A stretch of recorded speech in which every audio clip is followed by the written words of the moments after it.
محترم ناظرین السلام علیکم۔ آج ایک نسخہ یورک ایسڈ کے متعلق آپ کے لیے حاضر خدمت ہے۔ یورک ایسڈ بہت ہی تکلیف دہ مرض ہے۔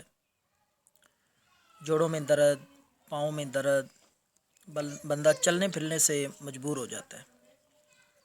تو یورک ایسڈ کو کم کرنے کے لیے ایک بہترین آسان نسخہ آپ کے لیے اپلوڈ کیا جا رہا ہے۔ خود بھی استعمال کریں، دوسروں سے شیئر کریں۔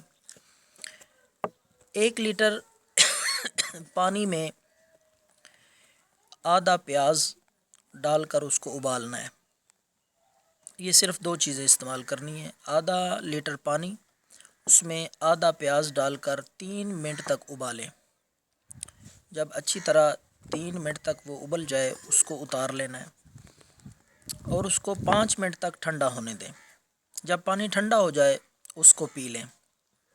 یہ مشروب دن میں 2 یا 3 دفعہ استعمال کریں۔ اگر ذائقہ اچھا نہ لگے تو تھوڑا سا شہد بھی ملا سکتے ہیں۔ چند دن تک یہ نسخہ استعمال کرنے سے انشاءاللہ یورک ایسڈ میں کمی واقع ہوگی اور جوڑوں کے درد میں خاطر خواہ افاقہ محسوس ہوگا۔ یہ نسخہ استعمال کریں، دعاؤں میں یاد رکھیں۔ اللہ حافظ۔